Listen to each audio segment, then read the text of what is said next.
Hello everyone, welcome to my YouTube channel the Archana classes. Number system में आज हम reminder based questions के बारे में जानेंगे।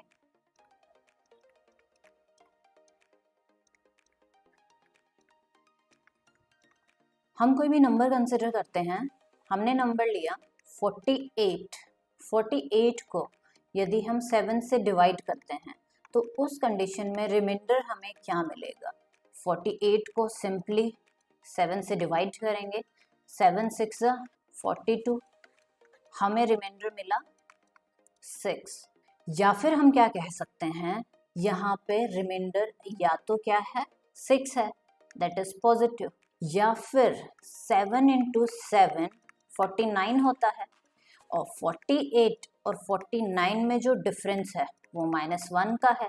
तो दूसरी टर्म्स में हम बोल सकते हैं कि रिमाइंडर है वो -1 है। -1 को अगर हम रिप्रेजेंट करना चाहें तो जिस नंबर से डिवाइड करते हैं, जिस नंबर से हम डिवाइड करेंगे वो नंबर और साथ में वो जो डिविजर है, दैट इज 7 - 1 = 6। तो 48 को जब हम 7 से डिवाइड करते हैं तब हम ये भी कह सकते हैं कि रिमाइंडर 6 है, या फिर हम ये भी कह सकते हैं कि रिमाइंडर -1 होगा। -1 का मतलब भी यहाँ पर यही है, दैट इज 7 - 1 = 6। ऐसे ही हम कुछ और क्वेश्चंस देख सकते हैं। जैसे हमने यहाँ लिखा 28 डिवाइडेड बाय 3, यहाँ पे रिमाइंडर क्या होगा, हम बोल सकते हैं 3 9 जा 27। तो हम कह सकते हैं कि यहाँ पे रिमाइंडर +1 है, ओके। या फिर 3 10 जा 30, तो हम कह सकते हैं कि यहाँ रिमाइंडर -2 है। उस -2 का मतलब भी यही है, 3 - 2 = 1, दैट इज इस कंडीशन में रिमाइंडर 3 होगा। जब 28 को हम 3 से डिवाइड करेंगे तो रिमाइंडर 1 आएगा। यदि इसी को हम लिखते हैं 28 × 31 divided bye 3, okay, it means 28 को भी 3 से डिवाइड करेंगे और 31 को भी 3 से डिवाइड करना है। तो जब हम डिवाइड करते हैं तो 28 को जब 3 से डिवाइड किया जाता है उस कंडीशन में रिमाइंडर +1, और 31 को जब हम डिवाइड करेंगे तब हम +1 भी कह सकते हैं या -2 भी कह सकते हैं। तो इस कंडीशन में 1 + 1 × +1 मल्टीप्लीकेशन 1 आएगी, और 1 को जब 3 से डिवाइड करते हैं उस कंडीशन में भी रिमाइंडर हमें 1 ही मिलता है। 28 × 31 जब हम इनकी मल्टीप्लाई करते हैं हमें मिला 868। जब 868 को हम 3 से डिवाइड करते हैं तो हम देख लेते हैं रिमाइंडर हमें क्या मिलेगा। 3 2 जा 6 2 6, 3 8 जा 24, ओके, 28, 3 9 जा 27। यहाँ पे भी आप देख सकते हैं कि रिमाइंडर हमें मिला है 1। तो ये पूरा मल्टीप्लिकेशन करने की जगह, जहां हमने 28 × 31 किया है, ये इतनी मल्टीप्लाई करने की जगह हम ये भी कर सकते हैं कि 28 को 3 से डिवाइड करके देखा कि रिमाइंडर क्या आएगा, और 31 को हमने 3 से डिवाइड करके देखा कि रिमाइंडर क्या आएगा। उसके बाद 28 और 31 मल्टीप्लिकेशन में है, इसीलिए हमने उन दोनों के रिमाइंडर का भी मल्टीप्लिकेशन कर दिया और 3 से डिवाइड करके हमने रिमाइंडर फाइंड आउट कर लिया। हम कोई नंबर लेते हैं 49 डिवाइडेड बाय 8। 49 को जब हम 8 से डिवाइड करते हैं तो उस कंडीशन में रिमाइंडर क्या होगा, हमें पता है 8 × 6 होता है 48। तो यहाँ पे रिमाइंडर होगा या तो +1 या फिर 8 - 1, दैट इज 7 भी हम बोल सकते हैं कि रिमाइंडर है -7, ओके। अब इसी पे बेस्ड हम कुछ क्वेश्चंस करेंगे ताकि ये कॉन्सेप्ट एकदम क्लियर हो जाए। So the question is 59 raised to power 179 + 7 को हमने डिवाइड किया 60 से, तो हमें रिमाइंडर क्या मिलेगा। इसे हम लिख सकते हैं 59 raised to power 179 + 7 divided by 60। इसे अब हम लिखेंगे 59 raised to power 179 divided by 60 + 7/60। तो इस केस में हम देखेंगे रिमाइंडर क्या है और उसके बाद उन दोनों का हम एडिशन कर देंगे। ओके, 59 को जब 60 से डिवाइड किया जाता है तो रिमाइंडर होगा -1 या फिर +59। अब 59 की पावर 179 निकालना ये बहुत ही ज़्यादा टफ है, इसीलिए कैलकुलेशन को इजी करने के लिए हम यहाँ कंसिडर करेंगे -1। ओके, यहाँ पे 7 को जब हम 60 से डिवाइड करेंगे हमारे पास रिमाइंडर क्या आएगा 7। हमें मिला -1 रेज़ टू पावर 179 प्लस इस टर्म का रिमाइंडर 7 है। -1 की पावर ओड है, इट मीन्स ये वैल्यू -1 होगी प्लस 7 इक्वल टू 6। तो जब हम 59 रेज़ टू पावर 179 प्लस 7 को 60 से डिवाइड करते हैं तो हमारे पास रिमाइंडर होगा 6। Moving to the next question. So this is 18 raise to power 49 plus 28 raise to power 49 को जब हम 23 से डिवाइड करते हैं तो हमें रिमाइंडर क्या मिलेगा। हम टर्म्स को सेपरेट करेंगे। 18 raise to power 49 divided by 23 plus 28 raise to power 49 divided by 23। जब 18 को हम 23 से डिवाइड करते हैं तो हमारे पास रिमाइंडर या तो +18 आएगा या फिर हमारे पास जो रिमाइंडर होगा वो होगा -5। और जब 28 को हम 23 से डिवाइड करते हैं तो हमारे पास रिमाइंडर होगा या फिर -18।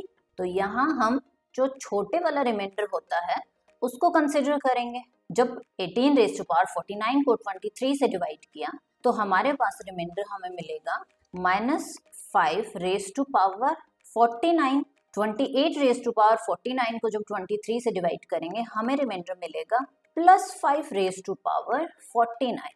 अब हमें पता है ये माइनस है और यहाँ पावर ओड है, तो माइनस ये जो टर्म है सॉल्व करने के बाद माइनस में आएगी, -5 raise to power 49 plus 5 raise to power 49। अब ये जो टर्म है यहाँ भी वही टर्म है, बस ये टर्म नेगेटिव में है और ये टर्म पॉजिटिव में है, तो ये दोनों एक दूसरे को कैंसिल आउट कर देंगी और रिमाइंडर होगा 0। Means 18 raise to power 49 plus 28 raise to power 49 को जब हम 23 से डिवाइड करते हैं तो हमें रिमाइंडर मिलेगा 0, बिकॉज 23 इसको completely डिवाइड कर देगा, इसीलिए हमें रिमाइंडर मिला है 0। Moving to the next question of the same type. So here 2 raise to power 31 divided by 5 we have to find out remainder. जब 2 रेज़ टू पावर 31 को हम 5 से डिवाइड करते हैं तो हमें रिमाइंडर क्या मिलेगा, हम फाइंड आउट करते हैं। 2 रेज़ टू पावर 13 को हम लिख सकते हैं 2 raise to power 1 into 2 raise to power 30 divided by 5। अब क्या होता है, जब 2 रेज़ टू पावर 31 में 2 क्या है बेस और 31 है पावर। अब हम ये जानते हैं कि बेस जब सेम होता है, बेस जब सेम होता है और उनकी जब हम मल्टीप्लाई करते हैं तो पावर ऐड हो जाती हैं, इसीलिए हमने 2 रेज़ टू पावर 31 को लिख दिया है 2 raise to power 30 into 2 raise to power 1। अब 2 raise to power 1 into 2 raise to power 2 into 15, because 2 raise to power m और उसकी पावर यदि n हो तो वो होता है 2m इंटू n। यही हमने यहाँ किया है 2 raise to power 2 raise to power 15। अब इन दोनों की मल्टीप्लाई हो जाती है, इसीलिए 2 रेज़ टू पावर 30 को हमने लिख दिया है इस तरह से, divided by 5 equal to 2 raise to power 1 into 4 raise to power 15 divided by 5। जब 2 को हम 5 से डिवाइड करेंगे हमारे पास रिमाइंडर ऑब्वियसली 2 होगा, इनटू जब 4 को हम 5 से डिवाइड करेंगे तो हमारे पास रिमाइंडर +4 आ सकता है और -1 आ सकता है। हम कंसिडर करेंगे स्मॉलर वैल्यू बिकॉज वो कैलकुलेशन में इजी हो जाती है, तो -1 raise to power 15। Now we know that -1 की पावर अगर ओड है तो वो वैल्यू होगी -1। सो रिमाइंडर हमें मिला है -2। अब -2 हम लिखते नहीं हैं, तो एक्चुअल रिमाइंडर हमारा होगा 5 - 2, that is 3। It means when we divide 2 raised to power 31 by 5, we will get 3 as the remainder। यहाँ 2 raised to power 256 को जब 17 से डिवाइड करते हैं तो हमें रिमाइंडर जो मिलेगा हम वो फाइंड आउट करते हैं। 2 raised to power 256 divided by 17।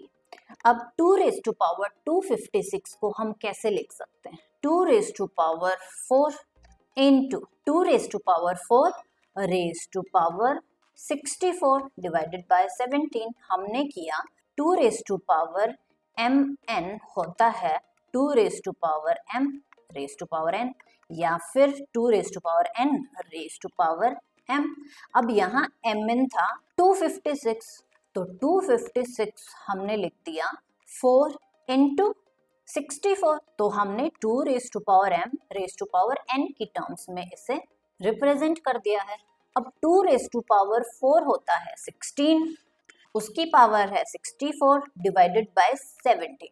अब जब 16 को हम 17 से डिवाइड करते हैं तो हमारे पास रिमाइंडर या तो +16 होगा या फिर -1 होगा, और हमें पता है हम कंसिडर करते हैं स्मॉलर वैल्यू, इसीलिए यहाँ रिमाइंडर होगा -1। पावर जो है वो आप एज इट इज रहने दीजिए, दैट इज 64। अब -1 है और पावर है इवन। अब -1 की पावर यदि इवन होती है तो वो वैल्यू हो जाती है पॉजिटिव, तो हमें रिमाइंडर मिला 1। इट मीन्स जब हम 2 raised to power 256 को 17 से डिवाइड करते हैं तो हमें रिमाइंडर 1 मिलता है। So the next question is 47 raised to power 47 plus 47 divided by 48। इसे जब हम 48 से डिवाइड करेंगे तब हमें रिमाइंडर क्या मिलेगा? हम सेपरेटली इनको लिखेंगे 47 raised to power 47 divided by 48 plus 47 divided by 48। Now जब 47 को हम 48 से डिवाइड करते हैं तो हमारे पास रिमाइंडर +47 हो सकता है या फिर -1 हो सकता है। हम स्मॉलर वैल्यू कंसिडर करेंगे, सो हमने लिखा -1 raised to power 47। ये जो फर्स्ट टर्म है इसका रिमाइंडर हमें मिला है -1 raised to power 47। यहाँ है 47 डिवाइडेड बाय 48, तो रिमाइंडर क्या होगा? -1। अब -1 की पावर ओड है तो वो नेगेटिव ही रहेगा, दैट इज -1। प्लस और माइनस माइनस होता है तो हमें रिमाइंडर मिला -2। अब -2 को हम लिखते हैं 48 - 2 दैट इज 46। तो इस कंडीशन में जब हमें रिमाइंडर फाइंड आउट करना है तो हमें रिमाइंडर मिलेगा 46। जब 47 raised to power 47 प्लस 47, इसे जब हम 48 से डिवाइड करते हैं तो हमें रिमाइंडर मिलता है 46। सेम पैटर्न पे हम एक लास्ट क्वेश्चन और कर लेते हैं, that is 7 raised to power 19 plus 2 divided by 6। इसे हम सेपरेटली लिखेंगे, that is 7 raised to power 19 divided by 6 plus 2 by 6। अब जब 7 को हम 6 से डिवाइड करते हैं तो हमें रिमाइंडर मिलेगा +1, तो यहाँ हमें रिमाइंडर मिल गया है +1 और उसकी पावर है 19 प्लस। जब 2 को 6 से डिवाइड करते हैं तो ऑब्वियसली रिमाइंडर +2 आएगा, हम इसे +2 लिख देते हैं। अब +1 की पावर कुछ भी हो 1 ही रहेगा, +2, 1 + 2 विल बी 3। तो इस कंडीशन में रिमाइंडर आया है 3, मतलब 7 raised to power 19 प्लस 2 को जब हम 6 से डिवाइड करते हैं तो हमें रिमाइंडर मिलता है 3। आई होप इस पैटर्न पे जो बेस्ड क्वेश्चंस हैं अब आप वो उन्हें इजीली सोल्व कर पाएंगे। हमें क्या करना होता है, अगर उन्होंने टर्म्स को ऐड करवाया है तो हम रिमाइंडर्स को ऐड करवा देंगे, ओके। अगर उन्होंने टर्म्स की मल्टीप्लिकेशन करवाई है तो हम रिमाइंडर्स फाइंड आउट करके उनकी मल्टीप्लिकेशन करवा देंगे, ओके। अगर रिमाइंडर पॉजिटिव में आता है तो हम उसे लिख देंगे, नेगेटिव में आता है तो डिविजर से उस रिमाइंडर को हम सब्ट्रैक्ट कर देंगे और जो वैल्यू हमें मिलेगी वो रिमाइंडर हो जाएगा, okay. That's all for the day, thank you.